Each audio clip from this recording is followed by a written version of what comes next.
समय जान गुरुआय सुपाई, लेन प्रसून चले दो भाई। किस चीज का समय जान करके चल पड़े? गुरु जी के पूजा का समय हो गया, और दूसरा राजकुमारी के आने का भी समय हो गया। यह भी तो है, ये रसिकों के भाव है। यह भी समय जान गए कि राजकुमारी के आने का समय हो, जल्दी चलो। समय जान गुरुआय सुपाई, लेन प्रसून चले दो भाई। दोनों भैया पहुंच गए। आहा, एक बात और है, देखिए श्री रामचरितमानस में दो वाटिकाओं का वर्णन है, ध्यान से सुनना। एक है पुष्प वाटिका और दूसरी है अशोक वाटिका। और इन दोनों वाटिकाओं में कॉमन बात क्या है पता है? इन दोनों वाटिकाओं में सीता जी हैं, पुष्प वाटिका में भी और अशोक वाटिका में भी। बस अंतर यह है कि एक जगह राम जी का आगमन होता है और एक जगह रावण का आगमन होता है। एक वाटिका सुरक्षित रही और दूसरी वाटिका उजाड़ दी गई हनुमान जी के द्वारा। एक पुष्प वाटिका, दूसरी अशोक वाटिका। एक में संयोग श्रृंगार का वर्णन है, एक में वियोग श्रृंगार का वर्णन है। अब जो लोग साहित्य पढ़े हैं वो जानते हैं कि श्रृंगार के दो भेद होते हैं, संयोग श्रृंगार, वियोग श्रृंगार। इसी को संप्रयोग, विप्रयोग, संश्लेष, विश्लेष, संप्रलंब, विप्रलंब कई नामों से जाना जाता है। और साहित्यकार कहते हैं न बिना विप्रलंबे न संयोग पुष्टिमश्नुते। जब तक वियोग का वर्णन नहीं होता तब तक संयोग की पुष्टि नहीं होती। ध्यान से समझना, किसी भी काव्य में संयोग और वियोग दोनों श्रृंगार का वर्णन होता है। तो पुष्प वाटिका में श्री सीताराम जी के संयोग श्रृंगार का वर्णन है, मिलन का वर्णन है। और अशोक वाटिका में वियोग श्रृंगार का वर्णन है, माने विरह का वर्णन है। तब जाकर के श्रृंगार पुष्ट होता है। ठीक है, प्रभु श्री राम आए, लेकिन यहां पर अभी इस वाटिका के लिए वाटिका शब्द का प्रयोग न करके यहां पर गोस्वामी जी ने बाग शब्द का प्रयोग किया।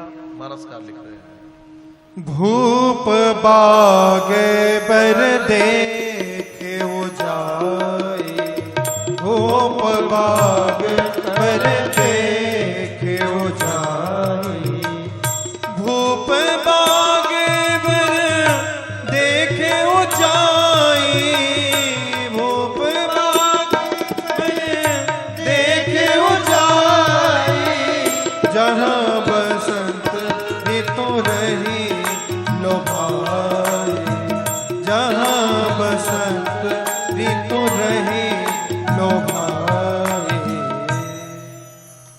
वाटिका न कहकर के बाग कहा, भूप बाग बर। रामजू श्रेष्ठ बाग को देखे। आप कहेंगे वाटिका या बाग, अंतर क्या का अंतर है? क्या अंतर है? का वाटिका स्त्रीवाची शब्द है और बाग पुरुषवाची शब्द है। गोस्वामी जी ने यह एक प्रयोग कर दिया। क्या? अच्छा बताओ, बसंत पुरुष है कि स्त्री है? स्त्री। बसंत स्त्री थोड़ी है, पुरुष है। बसंत पुरुष है। ऋतुओं का राजा है कि रानी है? राजा है ना, रानी नहीं है ना, तो स्त्री कैसे हुआ? ऋतुराज बसंत कहा जाता है। ठीक है, तो ऋतुओं का राजा कौन है? बसंत, पुरुष है। और बाग क्या है? वाटिका स्त्रीवाची शब्द है और बाग पुरुषवाची। तो प्रयोग क्या किया मानसकार ने? वाटिका को बाग लिखा और बसंत को राहा नहीं रही लिखा। भूप बागवर देखिए जाई, जह बसंत ऋतु रही लो भाई।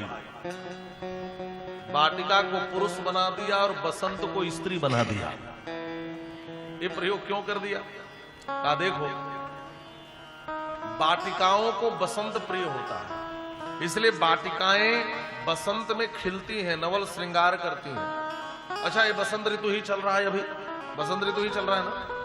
अरे बसंत के 2 महीने होते हैं, चैत्र और वैशाख, मधु और माधव मास, ये बसंत ऋतु है। इसी में आम्र में मंजरियां आती हैं, आम्र में टिकोरे आते हैं, जिस पेड़ के पत्ते झड़ जाते उसमें नए नए पत्ते आते हैं, पूरा वातावरण सुरभित और सुगंधित सुंदर हो जाता है। किसके आने से? बसंत के। तो बसंत है पुरुष और वाटिका थी स्त्री। तो होता क्या, यदि वाटिका स्त्री रहती तो स्त्री पुरुष पर मोहित हो जाती, वाटिकाएं बसंत पर मोहित हो जाती हैं। तो गोस्वामी जी ने कहा कि कोई बाहर से आए और यहाँ की स्त्री उस पर मोहित हो जाए, यह ठीक नहीं है। बाहर से आने वाला यहाँ पर मोहित हो जाए, यह ज्यादा उचित है। तो बस बाहर से आने वाले बसंत को ऋतु स्त्री कहा और वाटिका को बाग बना दिया। जहां बसंत ऋतु रही लो भाई। इसका मतलब एक और है, यह श्री सीताराम जी का प्रथम मिलन है। इसको पूर्व राग का प्रसंग कहते हैं।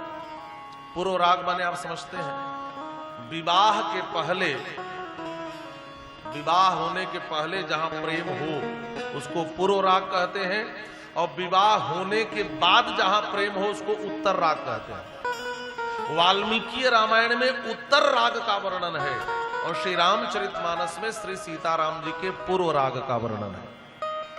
ये पूर्व राग का प्रसंग है। अब एक बड़ा प्रश्न हो सकता है कि विवाह के पहले प्रेम होना जरूरी है कि विवाह के बाद प्रेम होना जरूरी है? प्रेमिका को पत्नी बनाना उचित है कि पत्नी को प्रेमिका बनाना उचित है?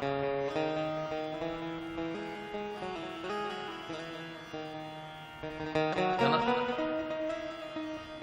आप लोगों की क्या मान्यता है? वो बाद में समझा जाएगा। लेकिन देखिए,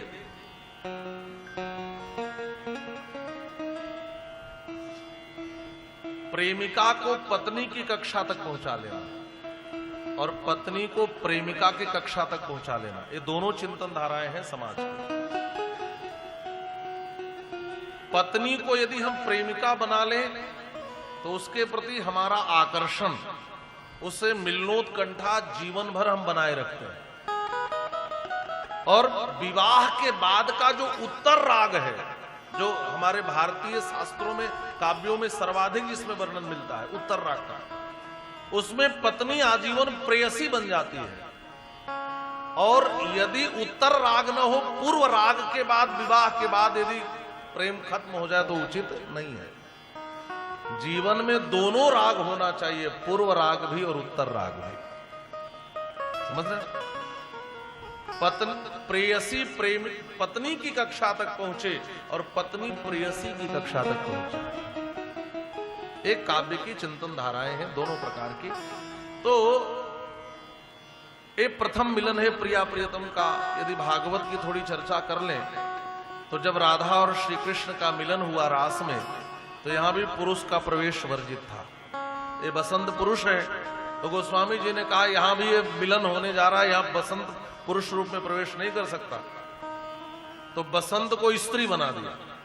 जहां बसंत ऋतु रही लो भाई, और वहां भी भगवान शिव प्रवेश करना चाहते थे तो उनको भी गोप से गोपी बनाया। ठीक है? जब आप कहेंगे कि लखन भैया तो प्रवेश किए, ये पुरुष नहीं है क्या?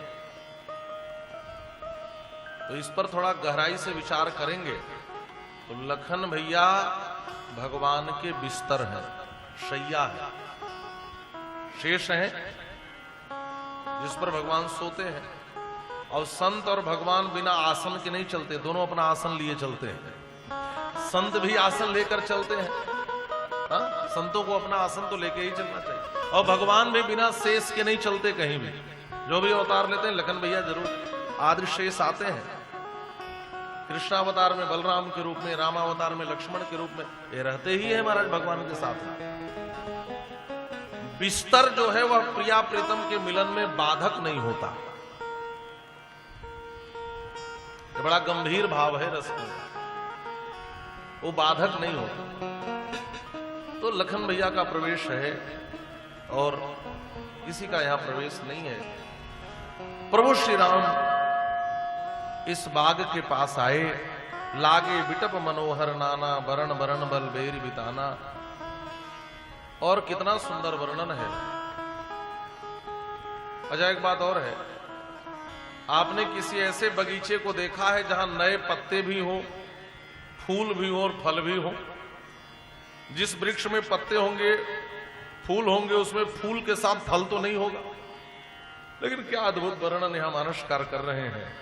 नए पत्ते भी हैं, पुष्प भी हैं और इस वाटिका में फल भी हैं। मानसकार लिख रहे हैं, नव पल्लव फल फूल सुहाए, नव पल्लव फल सुमन सुहाए, नव पल्लव फल सुमन सुहाए, नव पल्लव फल सुमन सुहाए।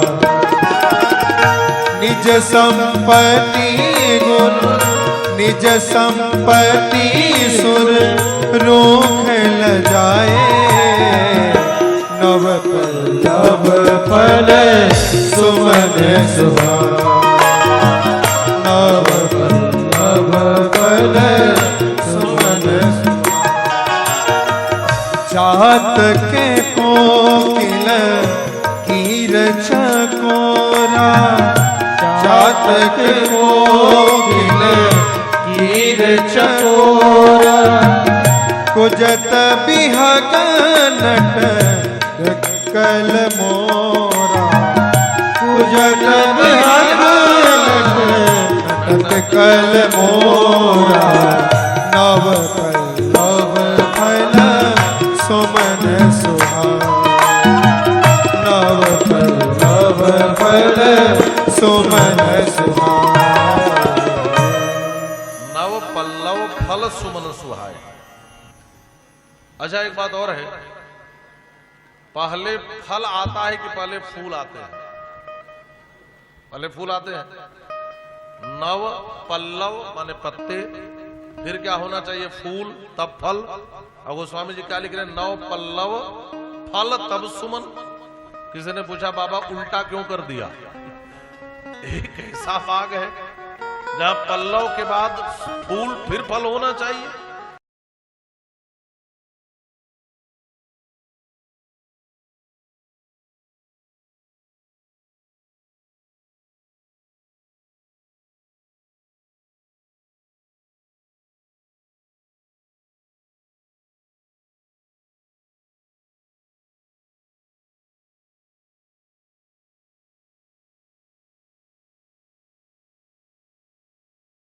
तो फल वाली होने के कारण नहीं है, पुष्प युक्त होने से है। इसलिए नव पल्लव फल सुमन सुहाए। 5 प्रकार के पक्षी इस वाटिका में हैं। कौन कौन? चातक, कोकिल, कीर, चकोरा और 5वां कौन है? मोर। कूजत बिहग नटतकल मोरा। अब थोड़ा ध्यान से सुनना, ये 5 पक्षी अलग अलग ऋतु के हैं, है कि नहीं? चातक किस ऋतु का है? ये तो वर्षा ऋतु का है। कोयल, ये तो बसंत में बोलती है कोयल, कुहू कुहू करती है ना, ये तो बसंत की है। और कीर, ये तो गर्मी में जब फल आ जाए तब तोते घूमते दिखाई देते हैं। ये अलग अलग ऋतु के पक्षी हैं। इससे यह लगता है कि इस वाटिका में सारी ऋतुएं एक साथ रहती हैं महाराज। विशेष रूप से बसंत दिखाई दे रहा है, लेकिन महाराज जनक की ऐसी वाटिका है जहां 6 ऋतु, 6 ऋतु, तभी तो ये सारे पक्षी दिखाई दे रहे हैं। अच्छा, एक बात और है, ये 4 पक्षी जब राम जी आए तो केवल बोल रहे हैं, कूजत बिहग, लेकिन नटत कल मोरा। ये जो 5वां पक्षी मोर है, नाचने लगा भगवान को देखकर। ये मोर कौन है? ये 4 पक्षी तो 4 प्रकार के भक्त हैं, जो गीता में वर्णन है। आर्तो, जिज्ञासु, अर्थार्थी, ज्ञानी च पुरुषर्षभ। आर्त, जिज्ञासु, अर्थार्थी और ज्ञानी। चातक, कोकिल, कीर, चकोरा, ये 4 प्रकार के पक्षी हैं। आप समझ रहे हैं कि नहीं? ये मानो 4 प्रकार के भक्त ही पक्षी बनकर के यहां पर बोल रहे हैं। ये श्री सीताराम जी के मिलन को देखने के लिए ये भक्त ही पक्षी बने हुए हैं। बात समझ में आ रही है? अब आ गई। अच्छा, चातक कौन बना है? चातक कौन है? चातक तुलसीदास। गोस्वामी जी मानो चातक की तरह है, लिखते हैं ना, एक आस विश्वास। चातक तुलसीदास जी हैं। और कोयल कौन है? वंदे वाल्मीकि कोकिलम। महर्षि वाल्मीकि कोयल है। कीर कौन है? कलौ कीरेण भासितम। भगवान सुखदेव, ये तोता है, कीर है। चातक, कोकिल, कीर। और चकोर कौन है? चकोर श्री वेदव्यास जी महाराज है। चकोर इव चिन्वंती, ये चकोर है। और मोर कौन है? काय देवर्षि नारद है, ये प्रेमी भक्त है। ये हर प्रकार के रस वाले ज्ञानी भी आए हैं, प्रेमी भी आए हैं, आर्त भी आए हैं, जिज्ञासु भी आए हैं, अर्थार्थी भी आए हैं। ये पांचों प्रकार के भक्त 5 प्रकार के पक्षी बनकर के इस वाटिका में आए हैं श्री सीताराम जी के मिलन को देखने के लिए। अच्छा, बिना पक्षी बने भक्ति नहीं हो सकती। ये वाटिका किसकी है? सीता जी की। सीता जी कौन है? भक्ति स्वरूपा। और भक्ति की वाटिका में आना हो तो पक्षी तो बनना पड़ेगा। अच्छा, पक्षी किसे कहते हैं? जो पक्ष लेता हो। अच्छा, आपने 2 शब्द सुना होगा। यदि लोकसभा, राज्यसभा, विधानसभा की कार्यवाही देखते होंगे तो एक पक्षी, एक विपक्षी। अब आप समझ गए? जो पक्ष में होता है उसको पक्षी, और जो विपक्ष में होता है उसको विपक्षी। तो जो भगवान के पक्ष में होते हैं उनको पक्षी कहा जाता है, और जो भगवान के विपक्ष में उनको विपक्षी। तो बिना पक्षी बने भक्ति नहीं हो सकती। बिना भगवान के पक्ष में खड़े हुए भक्ति हो सकती है क्या? अजब आनंद की बात यह है कि जितनी कथाएं हो रही हैं सब पक्षी ही तो कह रहे हैं। श्री रामचरितमानस की कथा काग भुसुंडी जी, कौआ पक्षी। वाल्मीकि रामायण की कथा कोयल पक्षी। श्रीमद् भागवत की कथा तोता पक्षी। पक्षी माने जो पक्ष धारण करे। और जब तक हम श्री रघुनाथ के पक्ष में खड़े नहीं होंगे, यदुनाथ के पक्ष में खड़े नहीं होंगे, भगवान के पक्ष में खड़े नहीं होंगे, तब तक हम पक्षी हो ही नहीं सकते। और बिना पक्षी बने भक्ति हो ही नहीं सकती है। पहले हमें पक्षी बनना पड़ता है। और यदि हम पक्षी बन जाएं तो हमारे पक्ष को भगवान धारण करते हैं।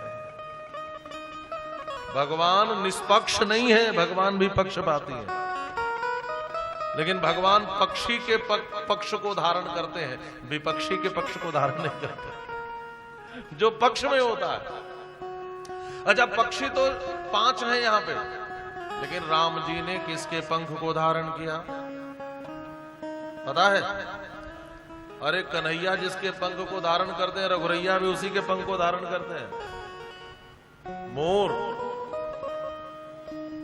नाचते हुए मोर के पंख गिर गए हैं यहां पर, और लखन भैया इन मोर पंख को उठाकर मोर पंख सिर सोहत नीके, गुच्छ बीच बीच कुसुम कली के। राम जी का श्रृंगार किया है पुष्प वाटिका में लखन भैया ने। तो क्या किया? बढ़िया, राम जी जो कलियां हैं सब राम जी के बालों में सजाए, और मोर पंख को मस्तक पे सजाया है। भगवान मोर पंख को धारण करते हैं। किस मोर के पंख को कहा? जो भक्ति की वाटिका का मोर बने। अथवा भगवान जो प्रेमी होता है उसके पक्ष को धारण करते हैं। और प्रेमी कौन है? कहा जो नाचने लगे महाराज, वही तो प्रेमी है। हर जगह भक्त होते, कथाओं में भी आप देखें जो ज्ञानी होते चुपचाप बैठे रहते हैं, अर्थार्थी, लेकिन जो प्रेमी होते वो नाचने लगते हैं। और जो नाचने वाले मोर हैं उनके पक्ष को तो भगवान धारण करते हैं महाराज, सिरोधार्य करते हैं, ठाकुर जी धारण कर लेते हैं। चातक कोकिल कीर चकोरा, कूजत बिहग नटत कल मोरा। अभी तो बाहर से शोभा देख रहे हैं हम लोग, अभी तो भीतर भी चलना है। अच्छा, राम जी चारों तरफ देखने लगे। क्या देख रहे हैं? गोस्वामी जी लिख रहे हैं, 34 चितई पूछ हिमालयगण। राम जी चारों तरफ देख रहे हैं कि कोई माली नहीं दिखाई दे रहा है। कोई माली दिखे तो मर्यादा तो यही है, किसी के भी बगीचे में, वाटिका में जाओ तो वहां के माली से पूछ करके ही वाटिका में प्रवेश करो। और राम जी भी देख रहे हैं कि फूल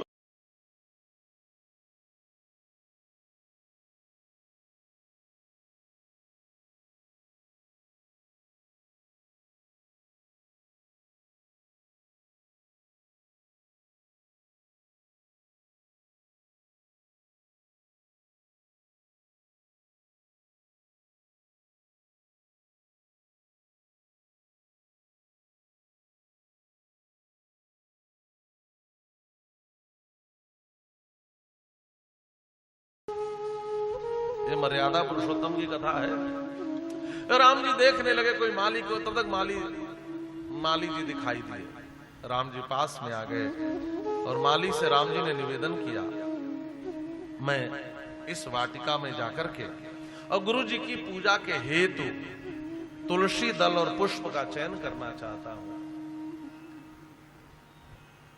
बड़े अच्छे संत हुए, उनकी बड़ी प्यारी रचना है स्वामी श्री राजेश्वरानंद सरस्वती जी। उस माली ने कहा, प्रभु प्रभु हम आपको इस बगिया में नहीं जाने देंगे। माली ने अनुरोध किया, कैसे? आइए 2-3 पंक्तियों में यह भाव देखते हैं, बड़ा सुंदर भाव।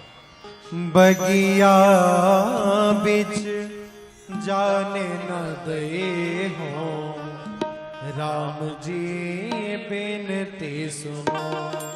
बगिया बिच जाने न दे हो, राम जी बिनती सुनो। दल फूल तोरे हम लए हैं, राम जी बिनती सुनो। दल फूल तोरे हम लए हैं, राम जी बिनती सुनो। बगिया बिच जाने न दे, राम जी बिनती सुनो। माली ने कहा, प्रभु हम आपको बाग के भीतर नहीं जाने देंगे।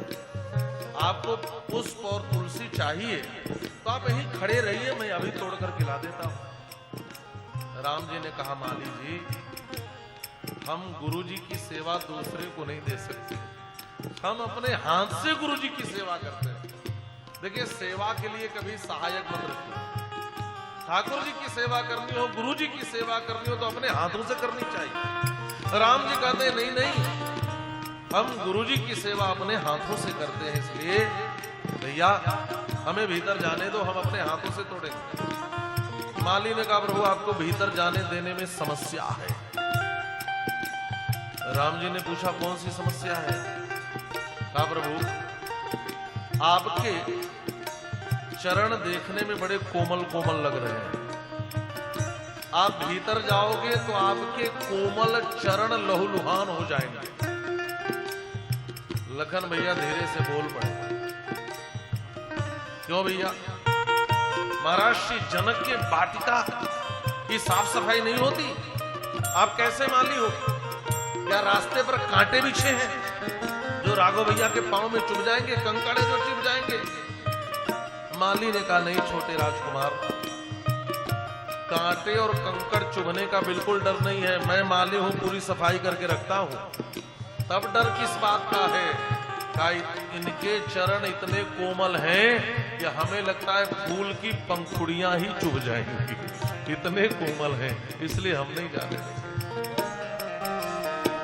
कोमल चरण कमल बिनु पनहि, कोमल चरण कमल बिनु पनहि। कोमल चरण कमल बिनु पनहि, कोमल चरण कमल बिनु पनहि।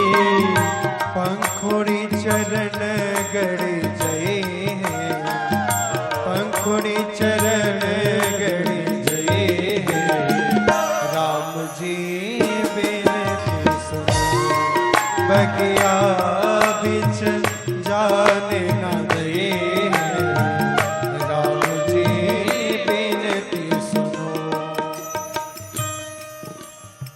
माली ने कहा प्रभु पूरी पायन गरी जाएंगे, इसलिए मेरी विनती आप भीतर मत जाओ। राम जी ने कहा भैया यदि गुरु जी की सेवा में कष्ट भी हो जाए तो हम सहने वाले हैं, हम रघुवंशी राजकुमार हैं, और गुरु जी की सेवा में यदि कष्ट हो भी जाए तो हमें डर नहीं है, इसलिए हमें जाने दो हमारी समस्या है। उसने कहा राजकुमार केवल इतनी ही समस्या होती तो हम जाने देते, आप भीतर जाएंगे तो एक दूसरी समस्या भी है। दूसरी समस्या क्या है? कहा राजकुमार आप भीतर जाएंगे तो इस वाटिका के मध्य में सरोवर है और उसमें कमल खिलते हैं और कमल पे भौरे मंडराते रहते हैं, लेकिन आप जब इस वाटिका के भीतर जाओगे तो सारे भौरे उस सरोवर के कमल को छोड़कर आपके मुख पर रहने लगेंगे। राम जी ने कहा क्यों? तो कमल छोड़कर इधर क्यों आएंगे? कहा इस वाटिका में रहने वाले भौरों ने एक नाल में एक कमल खिलते देखा है, लेकिन इतने कमल एक नाल में खिलते आज तक उन लोगों ने कभी नहीं देखा। क्यों? आपका मुख भी कमल, आपका हाथ भी कमल, आपके नेत्र भी कमल, नवकंज लोचन कंज मुख कर कंज पद कंजारुणम, आपके नेत्र भी कमल की तरह, आपके मुख भी कमल की तरह, आपके हाथ भी कमल की तरह, आपके चरण भी कमल की तरह, कमल में कमल, कमल में कमल, कमल में कमल, इतने कमल में कमल आज तक भौरे देखे ही नहीं होंगे, और आपको देखेंगे तो उस कमल को छोड़कर आपके ऊपर मड़रा जाएंगे, और कहीं आपके मुख कमल पर मड़रा गए आपका मुख कमल क्षत विक्षत हो जाएगा, इसलिए हम आपको भीतर नहीं जाने देंगे। तजी तजी सुमन मधुप मतवारे, तजी तजी सुमन मधुप मतवारे, तजी तजी सुमन मधुप मतवारे, तजी तजी सुमन मधुप मतवारे, मुख पंकज पर मड़ रहे हैं, मुख पंकज पर मड़ रहे हैं, राम जी बिनती सुनो बगिया बिच जाने न दे, राम जी बिनती सुनो। उस माली ने कहा प्रभु तजी तजी सुमन मधुप मतवारे, मुख पंकज पर मड़ रही है, उस कमल को छोड़कर आपके मुख कमल पर मड़रा गए तो आपके मुख का क्या होगा, इसलिए हम आपको जाने नहीं देंगे। राम जी ने कहा देखो भैया ये समस्या मेरी है, चाहे हमारा पांव छिद जाए चाहे मुख छिद जाए, इससे आप चिंतित मत होइए, और गुरु जी की सेवा में सब हो भी जाए तो ये होना भी चाहिए, सेवा में कष्ट हो जाए तो ये हमारी समस्या हमें जाने दीजिए, आपकी तो कोई समस्या नहीं है। तो माली ने कहा प्रभु मेरी भी समस्या है। राम जी ने पूछा भैया आपकी क्या समस्या है? कहा समस्या यह है प्रभु कि हमने आपके विषय में एक बात सुनी है। क्या सुना है? कहा हमने सुना है कि आपके चरण के स्पर्श से एक पत्थर स्त्री बन गया, आपके चरण के चमत्कार से एक पत्थर स्त्री में परिणत होकर के उड़ गया। महाराज और कहीं आप अपने हाथों से इस वाटिका के फूल और तुलसी को छू लें और वो सब भी कोई पुरुष स्त्री बनकर उड़ गए तो हमारा क्या होगा? कल से मैं मालिक इस वाटिका का रहूंगा, इसलिए समस्या हमारी है। आप जैसे व्यक्ति को तो हम बिल्कुल भीतर नहीं जाने देंगे। सरसों पर चरण छुवत उड़ी गई शिला प्रभु, चरण छुवत उड़ी गई शिला प्रभु, चरण छुवत उड़ी गई शिला प्रभु, चरण छुवत उड़ी गई शिला प्रभु, कर छुवत बिटप उड़ी गए हैं, कर छुवत बिटप उड़ी गए हैं। राम जी बेनती सुनो, बगिया बीच जाने न गए हैं, राम जी बेनती सुनो। माली ने कहा प्रभु चरण छुअत उड़ी गई शिला प्रभु, कर छुअत बिटप उड़ी गई है। हाथ से छो के कहीं पेड़ उड़ गए तो ये तो हमारी समस्या है। और महाराजा भीतर गए, राम जी ने एक बात और कही। राम जी ने एक पेड़ को छू कर दिखाया, कहा देखो कहां उड़ा। विश्वास करो भैया कुछ होने वाला नहीं है, जाने दो। उसने कहा प्रभु ठीक है पेड़ छूने से नहीं उड़ा, लेकिन पत्थर आप जाओगे तो पुष्प उतारने से पहले सरोवर में हाथ पांव तो धो लोगे ही, और जो सरोवर की सीढ़ियां हैं वो तो पत्थर की हैं। कहीं वो स्त्री बन गई फिर क्या होगा? प्रभु हम जाने नहीं देंगे। तो राम जी ने धीरे से कहा भैया केवल समस्या ही समस्या बताते हो, कोई समाधान भी है? हमारे मनोज जी मुस्कुरा रहे हैं।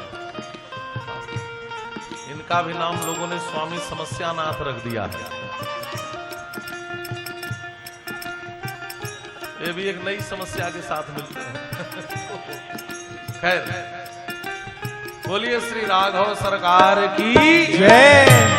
तो राम जी ने कहा भैया आप केवल समस्या बता रहे हो, कोई समाधान भी है?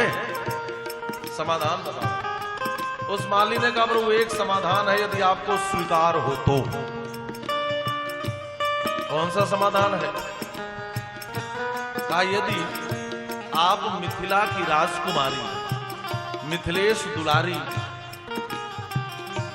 सुनैना कुमारी राजकिशोरी यदि श्री सीता जी की जय बोल दो तब आपको प्रवेश मिल सकता है। क्यों? क्योंकि जो राजकुमारी की जय बोल देता है उसके भीतर के चमत्कार खत्म हो जाते हैं। फिर आप चाहे जो भी छूओगे कुछ नहीं होगा, उनकी जय बोल देने से सारी समस्याएं खत्म हो जाती हैं। इसलिए जय बोलोगे तो भीतर जाने लगेगा। जब बोलोगे सिया जो की जय, जब बोलोगे सिया जी की जय, जब बोलोगे सिया जो की जय, जब बोलोगे सिया जो की जय, तब प्रभु प्रवेशन पए हैं, तब प्रभु प्रवेशन पए हैं। राम जी बेनती सुनो, बगिया बिच जाने गए हैं। राम जी बेनती सुनो, कल खोल तोरी हम रहे हैं। राम जी बेनती सुनो, बगिया बिच जाने न गए। राम जी बेनती सुनो, राम जी बेनती सुनो, राम जी बेनती सुनो।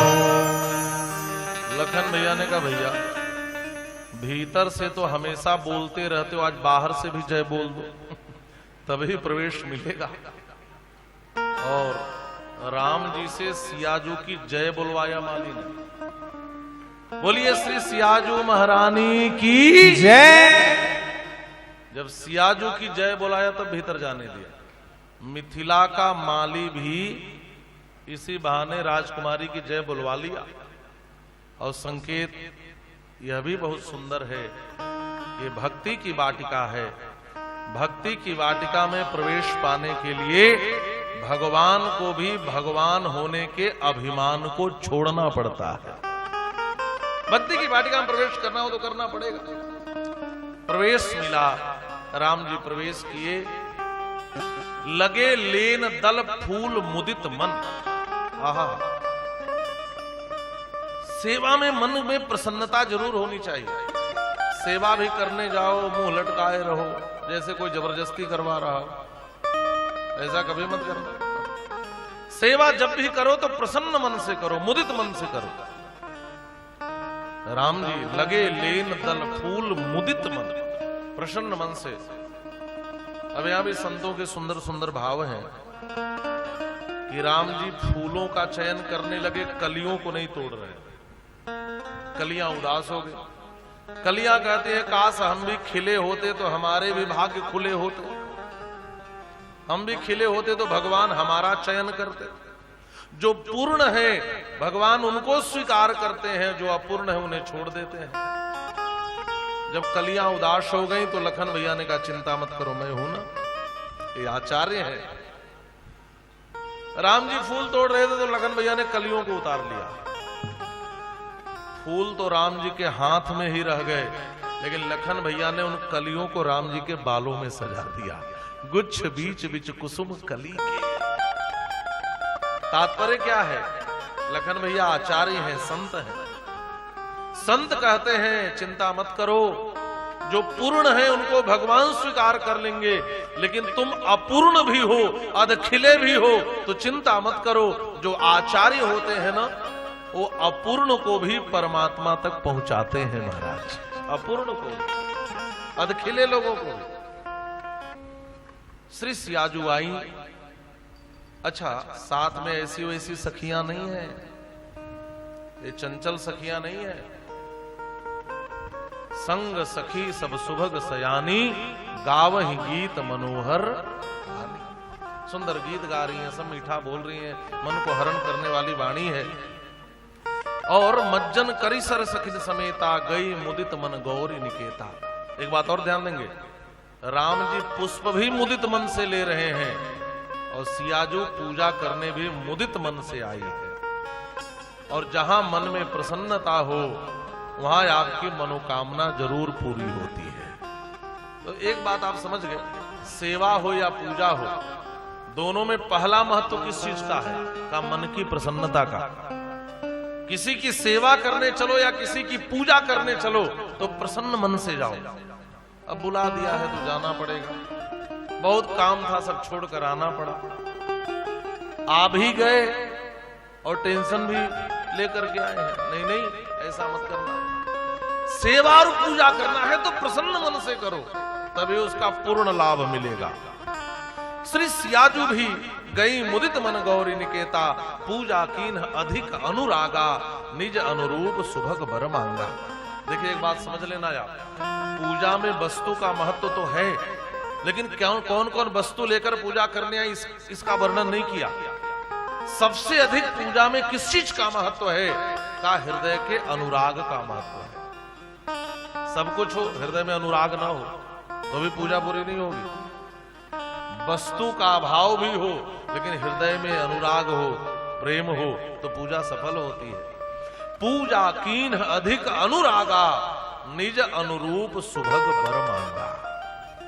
उसी समय सियाजू की एक सखी थी, वो पूजा छोड़ करके वाटिका घूमने चली गई। एक सखी सिय संग बिहाई, गई रही देखन फुलवाई, और ते ही दो बंधु बिलो के हुजाई, प्रेम विवश सीता पही आई। अच्छा, एक सखी पूजा छोड़ करके घूमने गई और उसको भगवान के ही दर्शन हो गए।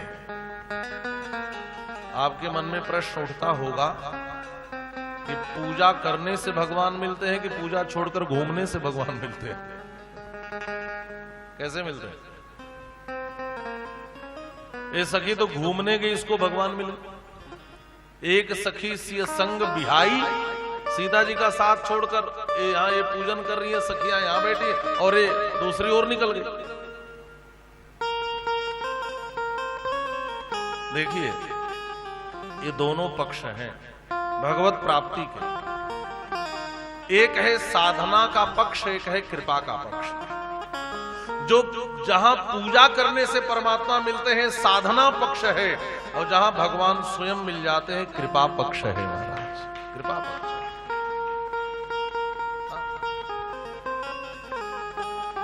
दर्शन हो गए उसको और वह उधर से दौड़ी, प्रेम विवश सीता पही आई, तेही दो बंधु बिलोके हो जाई। दोनों राजकुमारों का दर्शन की और फिर दौड़ करके श्री सीता जी के पास आई, और सीता जी के पास आई तो इसकी स्थिति सही नहीं थी। गोस्वामी पाद लिख रहे हैं, तासु दशा देखी सखिन पुलक गात जलुने, कहु कारण निज हर्ष कर, पूछहि सब मृदु बैन, पूछहि सब मृदु बैन। तासु दशा देखिन सखी, सखियों ने इसकी दशा को देखा। कैसी दशा है? का इसके पांव डगमगा रहे हैं, एक जगह पांव ही नहीं पड़ रहे हैं महाराज, ये बोल ही नहीं पा रही है, इसके आंखों से केवल झरझर झरझर आंसू गिर रहे हैं। पुलक गात, शरीर में पुलकावली छाई हुई है, और जल नयन, आंख में जल है, आंसू है। इस दशा को देखा तो सारी सखियां घबरा गईं। सियाजू बार बार पूछ रही हैं, कहू कारण निज, जल्दी से कारण बताओ, तुझे हो क्या गया? ये हो क्या गया? ये कुछ बोल ही ना पाए। ये कभी नाचे, कभी थिरके, कभी हंसे, कभी रोए, बात ही समझ में नहीं, इसको हो क्या गया? क्या देख लिया इसने, क्या पा लिया इसने? अच्छा एक बात और है, इसके आंख से जल क्यों गिर रहे हैं, आंसू क्यों गिर रहे हैं? भगवान को देखो तो आंसू गिराना चाहिए, क्यों गिर रहे हैं? तो गोस्वामी जी ने एक बड़ा सुंदर सूत्र दिया, और ध्यान से आप समझना। इसको आप ऐसे समझें कि आप एक लोटे में खारा जल लेकर के जा रहे हो कहीं, ठीक है? खारा जल आपके लोटे में भरा हो, और आपको अकस्मात कहीं से अमृत मिल जाए, और आपको अपने लोटे में अमृत को भरना हो, तो आप क्या करोगे? बोलो, खारे जल को फेंक दोगे, अमृत को भर लोगे। आंसू थोड़े खारे होते हैं, आंखों में भरे थे, और राम जी की रूप सुधा मिल गई, रूपामृत मिल गया, और रूप तो आंखों का ही विषय है। तो इस सखी ने कहा, जब तक इस खारे आंसुओं को निकालूंगी नहीं, तब तक रघुनाथ के रूपामृत को भरूंगी कैसे? गोस्वामी तुलसीदास जी कहते हैं, सांवरे रूप सुधा भरिबे को, नयन कमल कल कलश रतौरी। ए नयन रूपी कलश को खाली कर रही है, ताकि राम जी के रूप सुधा को भर सके। इसलिए पुलक गात जलु नयन। सखियों ने पूछा, सखी क्या हुआ? इसने कहा, सखी क्या बताऊं, देखन बाग कुंवर दुई आए, बै किशोर सब भांति सुहाए, श्याम गौर किमि कहो बखानी, गिरा अनयन नयन बिनु बानी। मैंने आज उनको देख लिया। अरे किनको देखा? कहा बता नहीं पाऊंगी।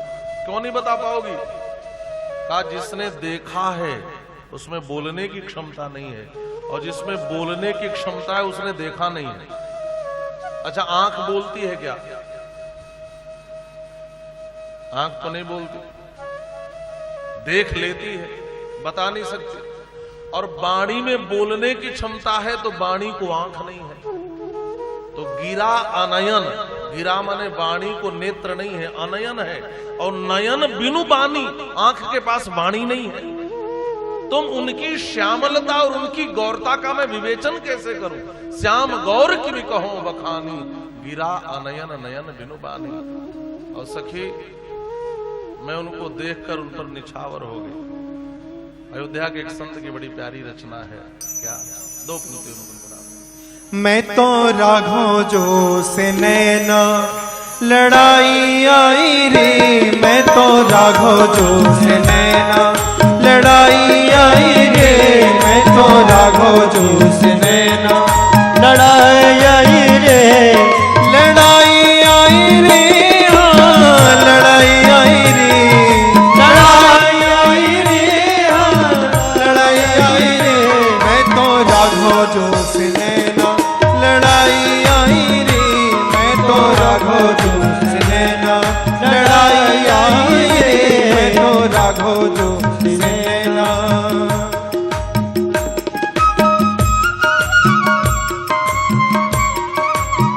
आप भी जरा ताली की सेवा करते गुनगुना ले, सभी लोग बड़े भाव से। भगवान ने जिसको हाथ दिया है सेवा भी करते हैं।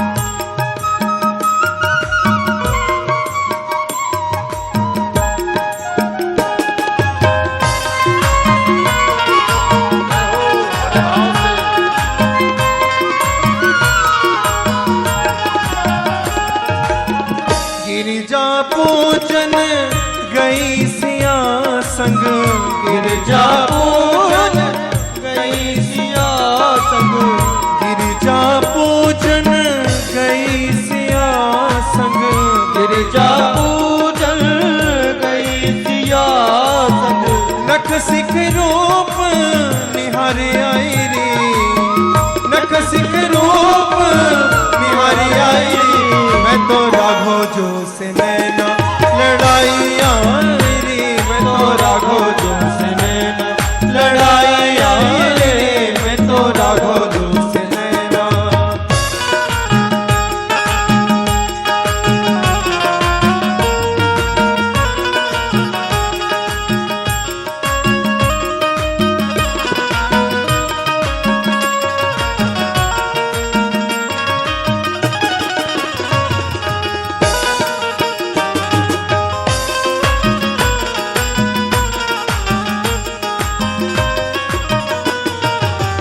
बड़े बड़े नैना राजकुंवर के बड़े बड़े नैना राजकुंवर के राजकुंवर के हम राजकुंवर के राजकुंवर के हाँ राजकुंवर के ओ बड़े बड़े नैना राजकुंवर के बड़े बड़े नैना राजकुंवर के कजरारी रेख समय आई रे कजरारी रेख समय आई रे मैं तो राघव जो से नैना लड़ाई आई रे मैं तो राघव जो से नैना लड़ाई आई रे लड़ाई आई रे हाँ लड़ाई आई रे लड़ाई आई रे लड़ाई आई रे मैं तो राघव जो से नैना लड़ाई आई रे मैं तो राघव जो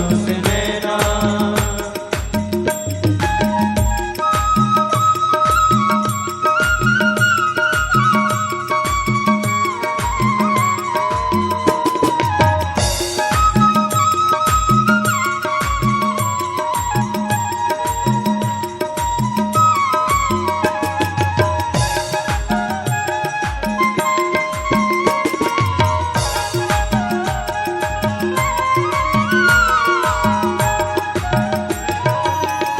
घरवारी कहो या गंवारी कहो घरवारी कहो या गंवारी कहो घरवारी कहो या गंवारी कहो घरवारी कहो या गवारी कहो हिया बिच रूप बसाई आई रे हिया बिच रूप बसाई आई रे मैं तो राघव जो से नैना लड़ाई आई रे मैं तो राघव जो से नैना लड़ाई आई रे मैं तो राघव जो से नैना। उस सखी ने कहा, सखी मैं तो राघव जो सु नैना लड़ाई आई है, मैं तो उनको देख कर के आई। ऐसा ना करो, बिगड़ गई आवाज, पहले की तरह करो। ऐसा लग रहा है जैसे कुएं से आवाज आ रही है, पहले सही सेटिंग। तो श्री राम पहले की तरह करो। हाँ, कुएं जैसे कुएं में बोल रहे हो ऐसे आवाज। तो उस सखी ने कहा, मैं तो राघव जू से नैना लड़ाई आई।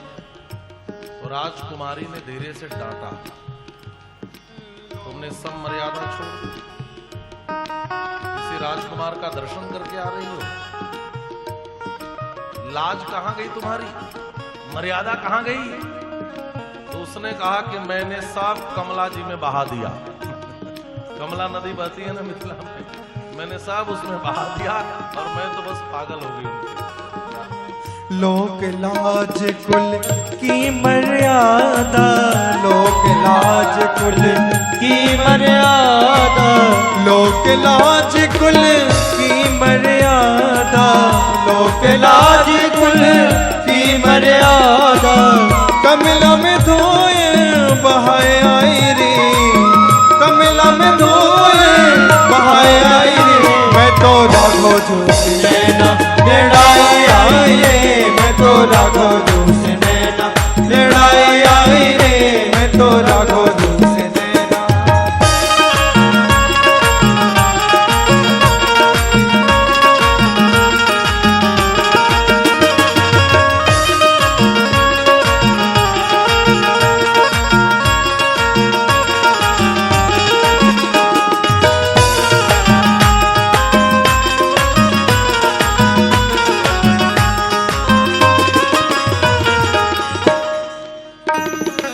सिया अली रघुनाथ छवि पर, सिया अली नाथ छवि पर, सिया अली रघुनाथ छवि पर, सिया अली रघुनाथ छवि पर, बिन दम मोल बिकाई आई रे, बिन दम मोल बिकाई आई रे, मैं तो राघव जोश नैना लड़ाई आई रे, मैं तो राघव जोश नैना लड़ाई आई रे, मैं तो राघव जोश नैना लड़ाई आई रे, हाँ लड़ाई आई रे, लड़ाई आई रे, हाँ लड़ाई आई रे, ओ मैं तो राघव जोश नैना लड़ाई आई रे, मैं तो राघव जोश नैना लड़ाई आई रे, मैं तो राघव जोश नैना, ओ मैं तो राघव जोश नैना, मैं तो राघव जोश नैना। श्याम गौर किमि कहो बखानी, गिरा अनयन नयन बिनु बानी। मैं उनका बखान नहीं कर सकती, लेकिन इतना जरूर कहूंगी कि वर्णत छवि जहतः सब लोगो, अवश्य देखिए देखन जोगो। सखी एक बात कहूं, यदि कोई देखने योग्य है तो मुझे लगता है तीनों लोकों में राजकुमार ही है। आज तक मैंने ऐसा रूप देखा ही नहीं, और मैं तो कहती हूं एक बार देख लो, एक बार देख लो। सीता जी के हृदय में इस सखी ने उत्कंठा जगाई। और सच कहूं, कुछ लोगों ने इसको आचार्य माना। ये सीता जी के हृदय में जो आचार्य होते हैं ना, भगवान के प्रति उत्कंठा जगाते हैं। तो मानो इसने समझाया, उनकी श्यामता, उनकी गौरता का वर्णन नहीं कर सकती। एक बार देख लो, अवश्य देखिए देखन जोगो। सियाजी के हृदय में उत्कंठा जगी, और जैसे सियाजी सोचती हैं कि देखना चाहिए, जब पूरे मिथिला में उनके रूप सौंदर्य की चर्चा है तो मुझे एक बार उनको देख लेना चाहिए। एक कदम बढ़ाई, इधर राजकुमार श्री रामचंद्र है, लेकिन एक कदम बढ़ा के फिर पीछे खींच ले। सखियों ने पूछा, राजकुमारी क्या हुआ? श्री सियाजू ने कहा, सखियों सुनो, मैया क्या कहेंगे कि भेजी थी पूजा के लिए और तू बगिया में घूम के राजकुमार को देखने गई थी, पता तो चल ही जाएगा मैया को, तो मां से डांट पड़ेगी, इसलिए जाना ठीक नहीं है। उस सखी ने कहा, सखी अब मेरी बात ध्यान से सुनो, माताएं उसको देखने के लिए कभी नहीं डांटती जो संत महात्माओं के साथ आते हैं। ये महात्मा के साथ आए हैं, और जो महात्मा के साथ आते हैं वो अच्छे होते हैं, इसलिए मैया कभी नहीं डांटेंगी, मुझे पता है। इसलिए उनका दर्शन कर लो, उनको देख लो। मानस कार्य पर लिख रहे हैं, एक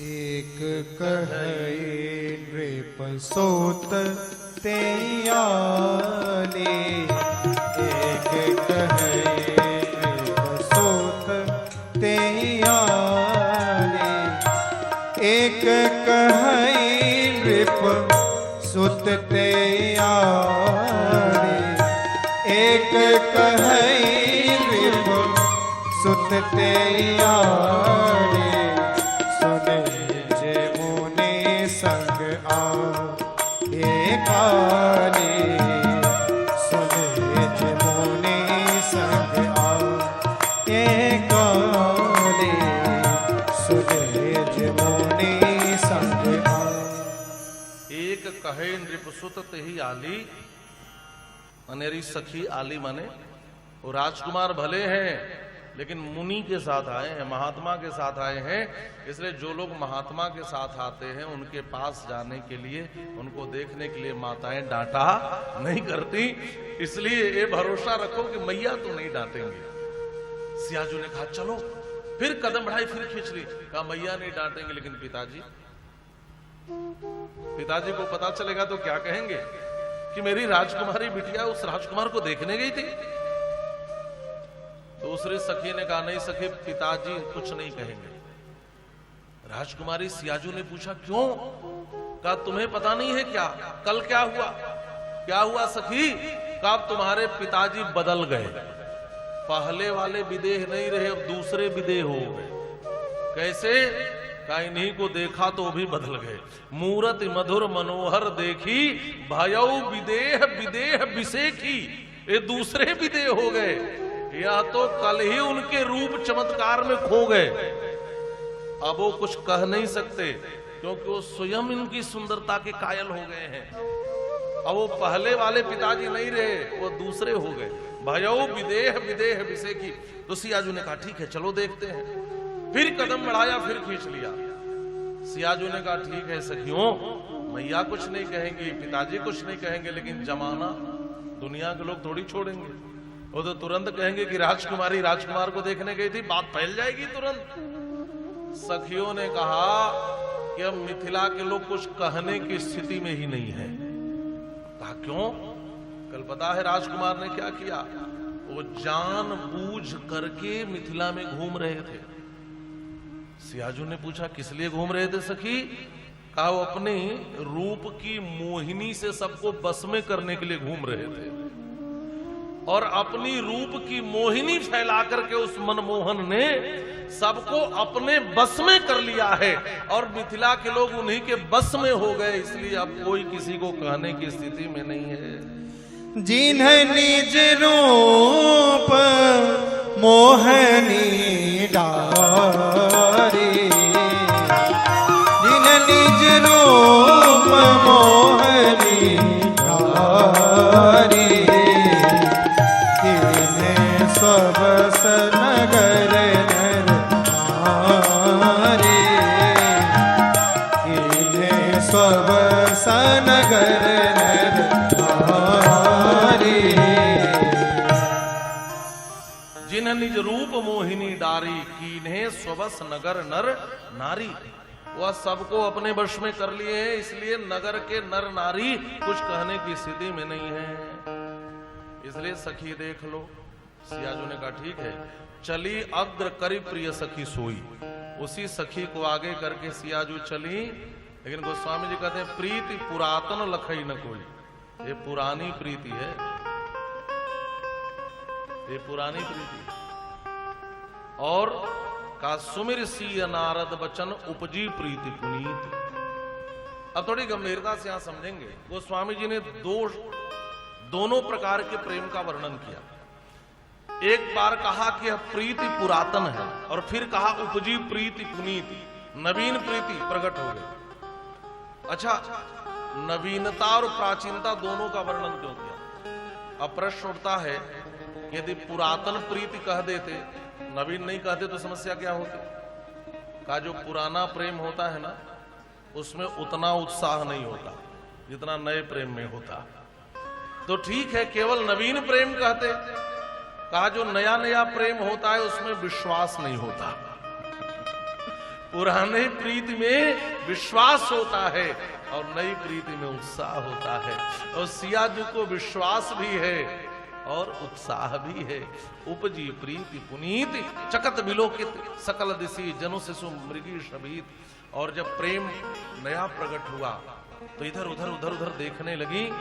इधर राजकुमार थे, उधर उधर बढ़ी और सियाजू के 3 अंगों के आभूषण मुखरित हो गए।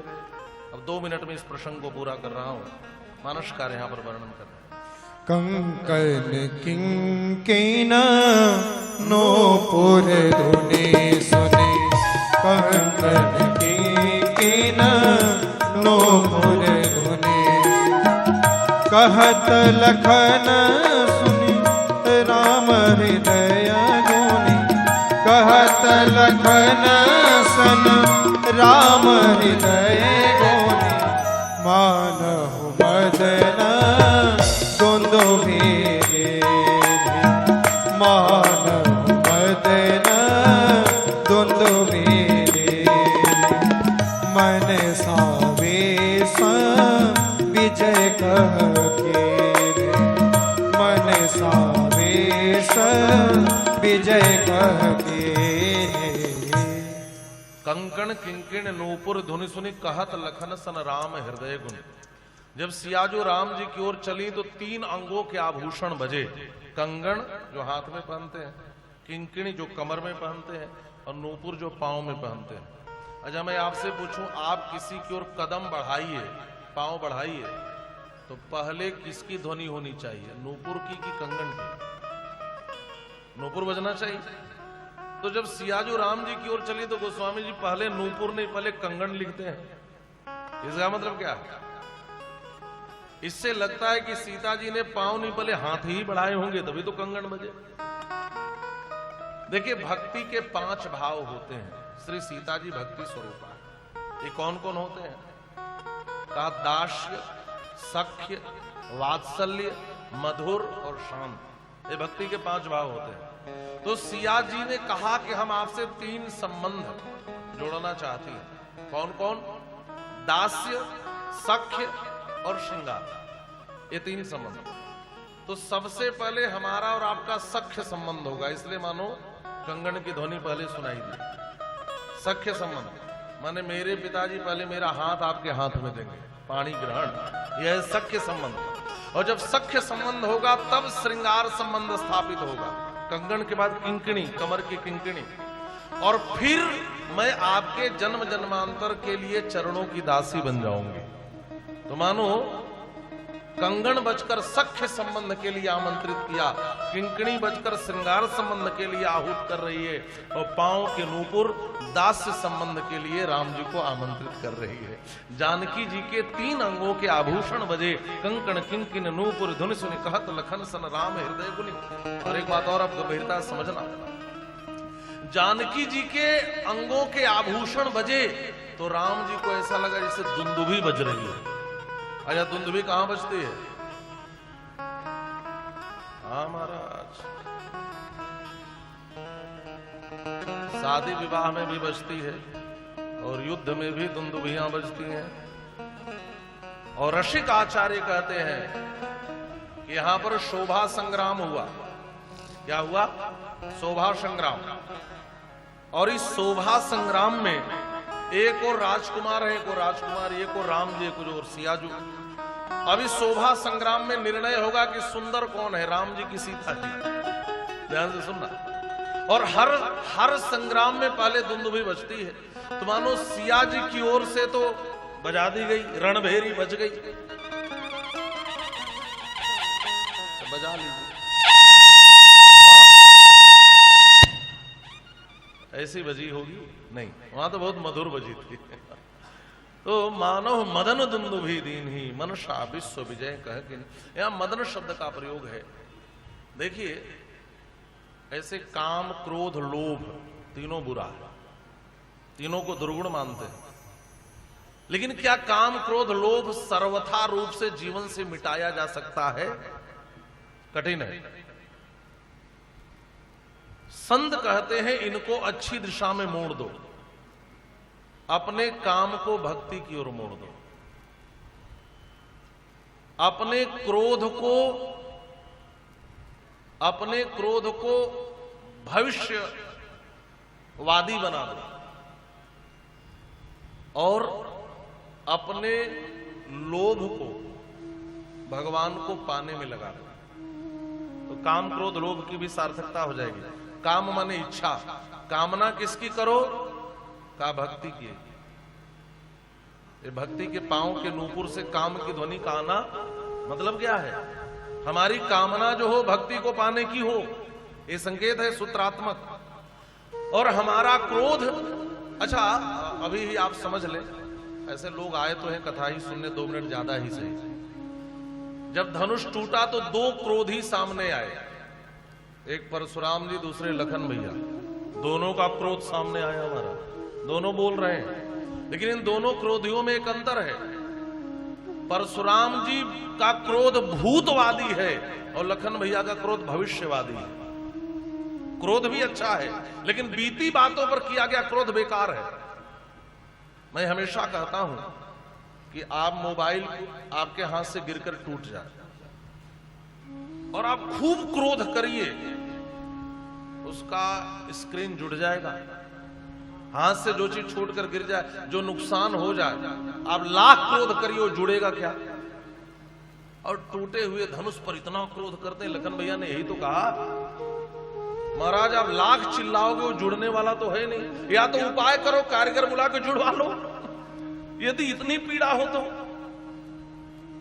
हम भी अक्सर क्या करते हैं, हम बीती बातों को लेकर ज्यादा टेंशन में रहते हैं। ये सूत्र है जीवन का। जो बीती बातों को लेकर क्रोध करता रहे वो परेशान। एक महात्मा के साथ एक भंडारी रहता था, उसने भोजन अच्छा बनाया तो भी महात्मा खुश नहीं हुए। महात्मा दुखी हो गए कि जब इतना अच्छा बना सकते हो तो कल तुमने खराब क्यों बनाया था? हाँ, अच्छा आपके साथ भी ऐसा होता होगा। अच्छा भोजन आप बना करके परोसो, उस पर खुश होना चाहिए कि नहीं? अब कोई यह कहे कि जब इतना अच्छा बना लेती हो तो कल वाला खराब क्यों बनाया था? ये बात तो ठीक नहीं है। बीती बातों पर क्रोध मत करो, निरर्थक होगा वह। हां, क्रोध करना है तो भविष्यवादी बनाओ, हमसे भविष्य में गलतियां ना हो। हमसे आगे कोई गलती ना हो उस पर क्रोध करो ना, उसके लिए सजग रहो, उसके लिए सचेत रहो, तो आपका क्रोध भी सार्थक हो जाए। अथवा आप मान लो पूजा करने बैठो और कोई कुत्ता दौड़ करके सामान उठाने को, आप क्रोध करके भगाओगे कि नहीं? यह क्रोध भी सार्थक है। और लोभ किसका हो? का भगवान के दर्शन का लोभ पालो, तीर्थों में जाने का लोभ पालो, कथा सुनने का लोभ पालो, तो आपका लोभ भी सार्थक हो जाएगा। काम क्रोध लोभ को भी अच्छी दिशा दे दो तो काम क्रोध लोभ भी सार्थक हो जाएगा। काम आया तो पुष्पवाटिका में, लेकिन भक्ति के चरणों का आश्रय लेकर। और राम जी ने काम को स्वीकार किया। एक ऐसी कामना है का भक्ति को पाने की कामना है। मानव मदन दुंदुभि दीनी मनसा विश्व विजय कह की नहीं। अच्छा, इतना कहकर राम जी मुड़े, अस कही फिर चितये ही ओरा, सिय मुख शशि भय नयन चकोरा। आहा, सीता जी का मुख चंद्रमा की तरह और राम जी चकोर होकर के लगे एकटक देखने। मिथिला के संत कहते हैं, देखो तो इस शोभा संग्राम में जीत कौन रहा है? सीता जी का मुख चंद्रमा हो गया, राम जी चकोर हो गए, लगे निहारने, लगे देखने। अच्छा, राम जी की कविता फूट पड़ी महाराज।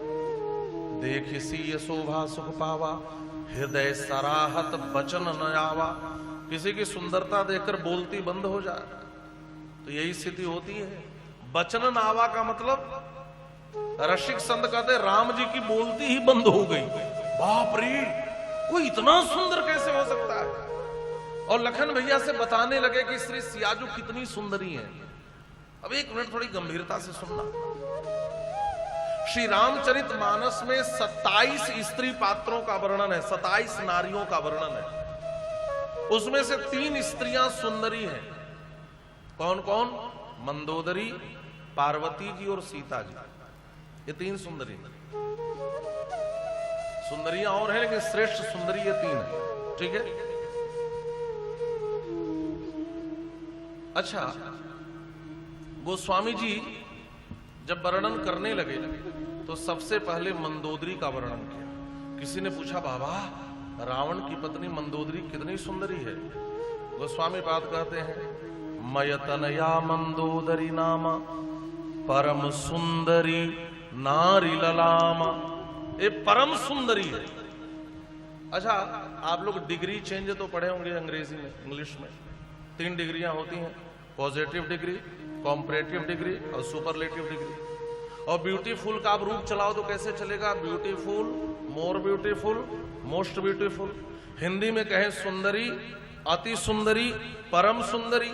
और गोस्वामी तुलसीदास जी ने सबसे पहले मंदोदरी के लिए ही सुपरलेटिव डिग्री का प्रयोग कर दिया। मंदोदरी कैसी थी? कहा मोस्ट ब्यूटीफुल, परम सुंदरी थी। तो किसी ने कहा, महाराज अभी तो पार्वती जी बाकी है, इनके लिए क्या उपमा दोगे? गोस्वामी जी ने कहा, सुंदरता मर्याद भवानी। भवानी कैसी है? का सुंदरता की मर्यादा है। मर्यादा माने सीमा। जो सुंदरता की आखिरी सीमा होती है वो पार्वती जी है। तो किसी ने पूछा, अभी तो सीता जी बाकी है। सुपरलेटिव डिग्री का प्रयोग मंदोदरी के लिए कर दिया।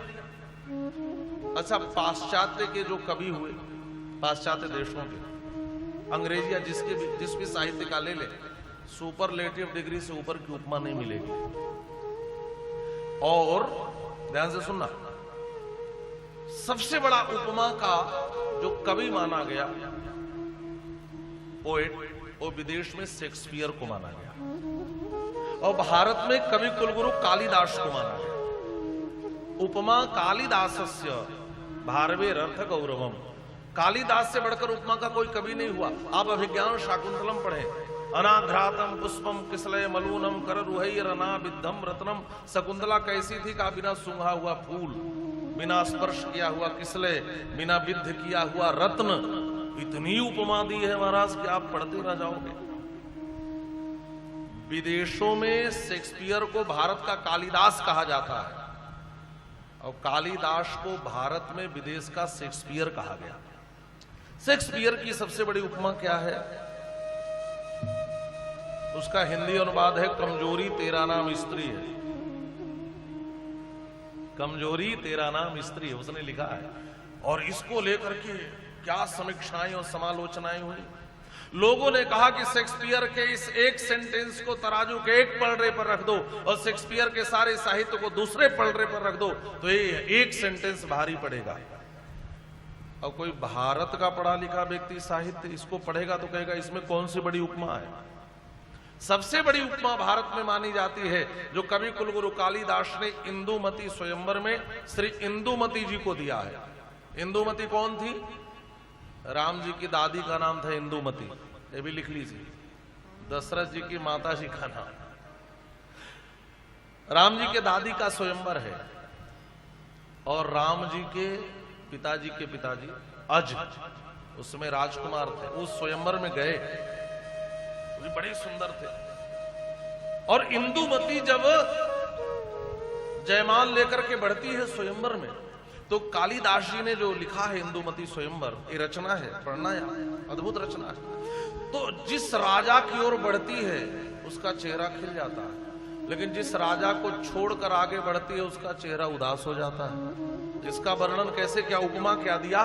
का संचारिणीम दीप सिखेव रात्रौ।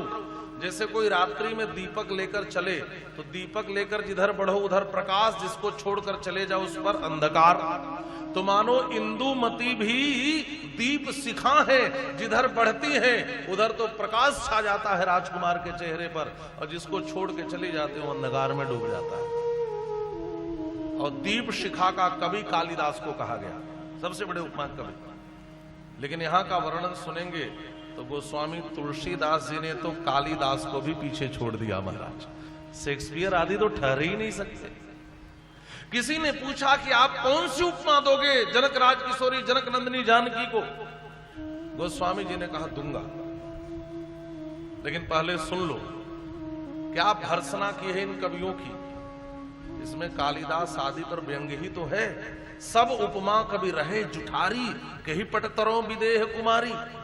ये जितने कवि हुए, चाहे कालिदास हो, भास हो, माघ हो, भारवी हो, शेक्सपियर हो, जॉर्ज मिल्टन हो, जिसका भी आप नाम ले लो, वहां के यहाँ का और जो भी, इन सारे कवियों ने देह कुमारियों की उपमा में अपनी लेखनी को खर्च कर दिया। किसी के देह का वर्णन, किसी का इसका वर्णन, उसकी नासिका ऐसी, उसकी आंख ऐसी, उसका मस्तक ऐसा।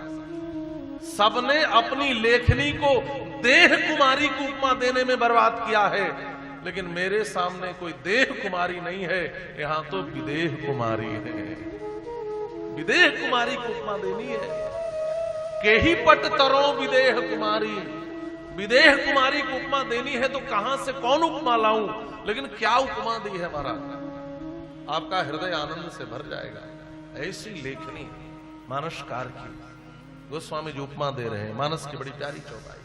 सुंदरता कहूँ सुंदर करई, सुंदरता कहूँ सुंदर करई, छवि गृह दीप सिखा जन करई, छवि गृह दीप सिखा जन सुंदरता कह सुंदर करई, छवि गृह दीप शिखा जनु बरई। अब ध्यान से इसका अर्थ समझना। सीता जी की सुंदरता कैसी है, सीता जी कैसी सुंदरी है? गोस्वामी तुलसीदास जी लिखते हैं और राम जी से कहलवा रहे हैं। कहने वाला कोई साधारण व्यक्ति नहीं है, स्वयं श्री राम है। लखन भैया से कह रहे हैं कैसी सुंदरता है का जो सुंदरता को भी सुंदर बना दे। अब आप सोच रहे होंगे कि सुंदरता को सुंदर करना क्या है, इसका मतलब क्या हुआ? का देखो सुंदरता में भी कई दोष होते हैं तो बहुत, मैं दो ही बताऊं क्योंकि अब आपको देखकर लग रहा है कि आप भी थक गए हैं। नहीं, हमारे रमेश जी करें थके नहीं है। तो ध्यान से सुनना, सुंदरता में भी दोष होते हैं, सिर्फ दो ही बता रहा हूं अभी। पहला दोष, जो हमें सुंदर लग रहा है वो आपको भी लग रहा हो, ये कोई जरूरी नहीं है। ये सुंदरता का दोष है हमारा, कोई जरूरी नहीं वो आपको भी सुंदर लगे। और दूसरा दोष है सांसारिक सुंदरता का, जो आज सुंदर है वो कल भी सुंदर रहेगा, ये भी कोई जरूरी नहीं है। लेकिन हमारी श्री सियाजू की सुंदरता कैसी है का जो सुंदरता के दोषों को मिटा करके भी सुंदर बना दे, जो जिसकी सुंदरता से सुंदरता का भी दोष मिट जाए, जो सुंदरता को भी जो सुंदर बना दे, ऐसी जानकी जी की सुंदरता है। तो किसी ने कहा महाराज दीप शिखा से बड़ी उपमा तो नहीं हो सकती, तो आपकी सीता जी भी दीप शिखा नहीं है क्या? तो स्वामी जी कहते हैं मेरी सीता भी दीप शिखा है, लेकिन कालिदास वाली दीप शिखा नहीं है।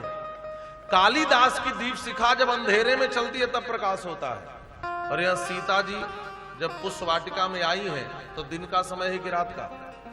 दिन का। और गोस्वामी जी कहते हैं करत प्रकाश फिरे फुलवाई, सीता जी जिधर से फुलवारी में गुजरती उधर प्रकाश हो जाता है। इसका मतलब सूर्य का प्रकाश भी सीता जी की सुंदरता के कांति से फीका पड़ जाता है। तो आप विचार करो कि शरीर से कैसी कांति, कैसी आभा निकल रही होगी सियाजू की। मेरी श्री सीता जी भी दीप शिखा है, लेकिन कालिदास वाली नहीं, जो अंधेरे में प्रकाश बिखेरे। तो का सुंदरता कह सुंदर करई, छवि गृह दीप शिखा जुन बरई। छवि गृह माने एक प्रकाश का महल हो, उसमें चारों तरफ प्रकाश हो, और सीता जी यदि उस प्रकाश महल में चले तो प्रकाश महल का प्रकाश फीका पड़ जाएगा और सीता जी की सुंदरता का प्रकाश बिखर जाएगा। ऐसी सुंदरता है। सुंदरता कह सुंदर करई, छवि गृह दीप शिखा जनु बरई। आहा करत बत कही अनुसन मनस्य रूप लोभान मुख सरोज मकरंद छवि करई मधुप यु पान। इधर राम जी ने देखा, अब जरा सियाजू ने देखा उसका भी वर्णन कर ले। हमारी सियाजू ने भी राम जी को देखा, लेकिन ध्यान से समझना, सीता जी जब देखने लगी तो जह बिलोक मृग सावक नयनी जह तह बरिस कमल सित श्रेणी। अच्छा, जब कोई संग्राम होता है तो उसमें धनुष पर बाण रखकर चढ़ाया जाता है। तो शोभा संग्राम में कैसे युद्ध होता है आपको पता है? शोभा संग्राम में श्रृंगार ही अस्त्र शस्त्र होता है। और ये जो आंख की भौं की बनावट होती है ना, ये आप कभी आईने में ध्यान से देखना, है धनुष की तरह बना होता है, इसलिए इसकी उपमा धनुष से दी जाती है। तो सीता जी की भौं माने धनुष है, और अपने भौहें को तिरछा कर कर जब रघुनाथ की ओर देखी तो मानो नयनों के बाण भौहों के धनुष पर रखकर चला दिया। परिणाम क्या हुआ? जिधर सियाजू देखते हैं उधर सफेद कमल की वर्षा हो रही है। जह बिलोक मृग सावक नयनी और जह तह बरिस कमल सित श्रेणी। जब विवाह हो जाएगा तो उपमा मृग नयनी से दी जाएगी, अभी नहीं हुआ है तो मृग सावक नयनी। सावधानी कितनी है।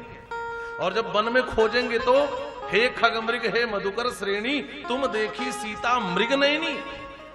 लेकिन अभी विवाह नहीं हुआ है तो मृग सावक नयनी।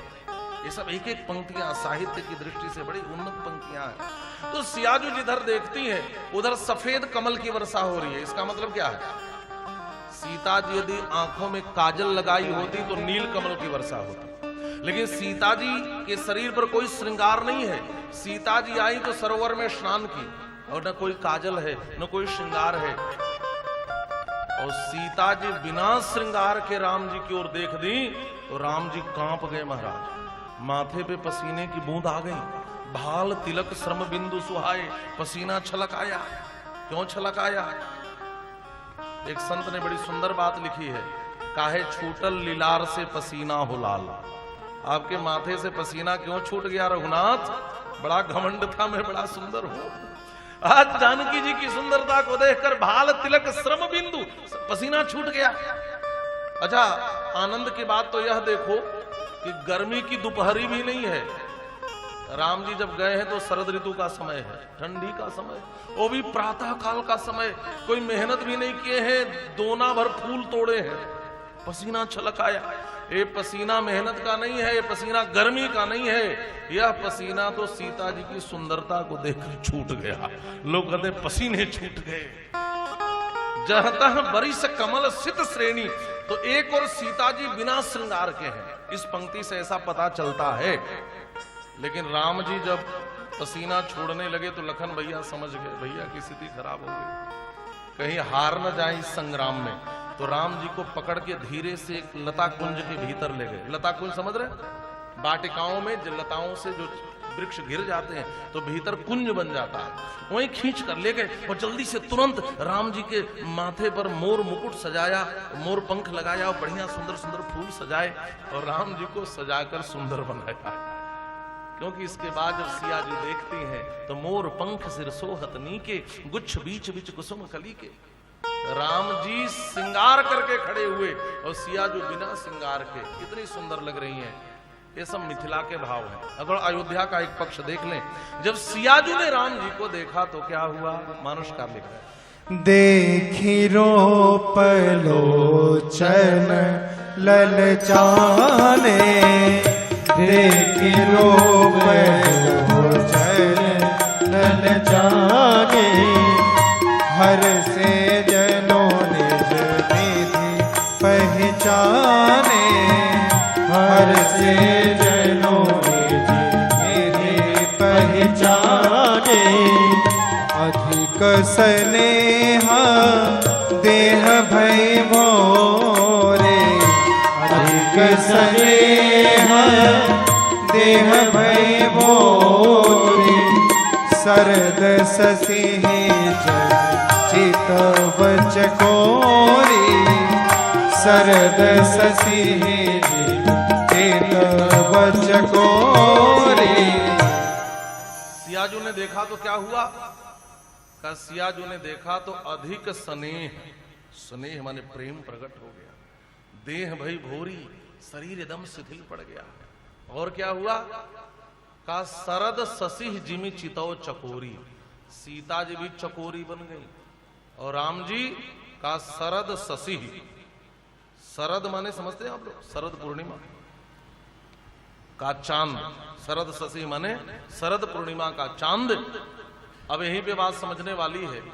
राम जी ने सीता जी को देखा तो सीता जी के मुख की उपमा चंद्रमा से और राम जी की उपमा चकोर से दी गई। और जब सीता जी ने राम जी को देखा तो राम जी के मुख की उपमा शरद पूर्णिमा के चंद्रमा से दी गई और सीता जी के मुख की उपमा चकोरी से दी गई। तो आपसे मैं पूछूं कि अन्य दिनों का चंद्रमा ज्यादा सुंदर होता है कि शरद पूर्णिमा का? बोलो, शरद पूर्णिमा का। तो राम जी ज्यादा सुंदर हुए कि सीता जी?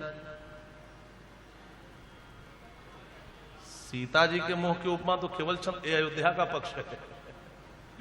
तो अब मिथिला और अयोध्या के संत जब बैठते हैं तो ये सब चर्चाएं होती हैं। हाँ, अभी दशरथ महल की जो कथा हो रही थी तो वहां मिथिला के संत बैठते थे। हालांकि लाइव तो 3 घंटे की होती थी, लेकिन कथा 6-6, 7-7 घंटे की होती थी। और मिथिला वाले भी अपना पक्ष रखते थे, अयोध्या वाले भी थे। ये सब आनंद और स्वाद है। कभी ऐसा अवसर मिले तो आप भी स्वाद लेना। तो मिथिला वाले कहते हैं हमारी सीता जी ज्यादा सुंदरी हैं और अयोध्या वाले कहते हैं हमारे राम जी ज्यादा सुंदर हैं। अच्छा, एक बात मैं आपसे पूछ रहा हूं कि सीता जी अधिक सुंदरी हैं, यह बात किसको खुशी देगी? राम जी को, क्योंकि दुल्हन के रूप में मिलने वाली है। और कोई लड़के से कह दे दुल्हन इतनी सुंदरी है तो खुश होगा कि नहीं? और कोई सिद्ध कर दे राम जी ज्यादा सुंदर है तो खुश कौन होगा? सीता जी, क्योंकि दूल्हे के रूप में मिलने वाले हैं।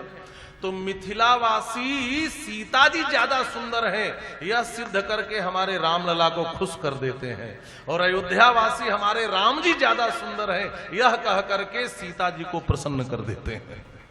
इसमें युगल प्रिया प्रियतम की प्रसन्नता का भाव है महाराज। तो समझना इतना ही है कि इस दृष्टिकोण से अयोध्या के पक्ष से देखे तो राम जी ज्यादा सुंदर हो गए। लेकिन अब यहां थोड़ी एक गंभीरता से एक बात और समझ लेना कि इसके पहले राम जी के मुख की उपमा जब भी दी गई तो चंद्रमा से दी गई। महाराज जनक ने भी देखा तो जनक जी चकोर हो गए राम जी का मुख चंद्रमा से। और पहली बार राम जी के मुख की उपमा शरद पूर्णिमा के चांद से। क्यों? तो मिथिला के संत कहते हैं ये राम जी के मुख की विशेषता नहीं है, ये हमारी जानकी जी के दृष्टि की विशेषता है। जानकी जी ने राम जी को देख दिया तो राम जी का मुखड़ा शरद पूर्णिमा का चांद हो गया। यह जानकी जी का वैशिष्ट्य है जो राम जी के मुखड़े को शरद पूर्णिमा का चांद बना दिया। और देख रूप लोचन ललचाने, हर से जन निज निधि पहचाने। निधि माने खजाना। मिथिला के लोगों ने राम जी को देखा तो धाय धाम काम सब त्यागी, मनोह रंक निधि लूटन लागी। राम जी की सुंदरता, रूप की सुंदरता, खजानों का मिथिला वाले लूट रहे थे। और राम जी हमारे वन में गए तो चित्रकूट के लोग भी दौड़े। कंद मूल फल भरी भरी दोना, चले रंक जनु लूटन सोना। अयोध्या के राजकुमार का रूप रूपी खजाना जहां जाता है वहीं लूट मच जा रही है। लेकिन किसी ने पूछा कि असली खजाना है किसका? तो सीता जी कहती है मेरे असली खजाने हैं। देख रूप लोचन ललचाने, हर से जनु निज निधि पहचाने। ये निधि किसके हैं? सीता जी के हैं। और आपका खोया खजाना मिल जाए तो आप क्या करोगे? बोलो बोलो। आपका खोया हुआ डायमंड का रिंग मिल जाए तो आप क्या करोगे? अरे उसको लेकर जाओगे कमरे में बढ़िया गोदरेज की अलमारी में, उसमें भी जो सबसे बढ़िया सेफ बना उसमें डिब्बी में मखमल में लपेट करके रखोगे। ये तो करोगे। और सीता जी को भी जब अपना खोया खजाना मिला तो सिया जी ने क्या किया? अपने आंखों से राम जी के रूप को भीतर लेकर के गई और अपने हृदय में बैठा करके और आंख के पलकों को बंद कर दिया। यही मानसकार लिख रहे हैं। लोचन मगरा मही और आनी, लोचन मगरा मही और आनी। दे दे पलक कपाट सयानी, पाठ सयानी। आओ प्यारे मोहना नयन ढांप ले तोय, ना मैं देखूं और को ना तो ही देखन देव। यह प्रेम की उत्कृष्ट स्थिति है। देखो एक लीला होती है कुंज लीला, एक होती है निकुंज लीला। निकुंज लीला में केवल प्रिया प्रियतम होते हैं और कुंज लीला में सखियां होती हैं। तो ये राम जी की अभी तक की लीला कुंज लीला थी, लेकिन जो भीतर लेकर चली गई वो निकुंज लीला है। श्री राधा कृष्ण भी जहां एकांत में होते हैं वो निकुंज लीला होती है, और जहां सखियां होती हैं उसको कुंज लीला कहते हैं। किसी ने गोस्वामी पाद से पूछा कि एक बात बताओ, आगे क्या हुआ? जब सीता जी राम जी को अपने हृदय में बैठा ली, फिर आगे क्या हुआ? गोस्वामी पाद ने कहा यहाँ तो किवाड़ बंद हो गए, भीतर क्या हुआ है कोई नहीं बता सकता, और वहां प्रवेश करने का अधिकार और किसी को नहीं है। वह निकुंज लीला है। अब इन दोनों युगल प्रिया प्रियतम को इस लीला में हम लोग छोड़ दें, और सियाजू के हृदय में श्री राम जी रहें, और युगल प्रिया प्रियतम की यह लीला चलती रहे। आज यहीं पर वाणी को विश्राम।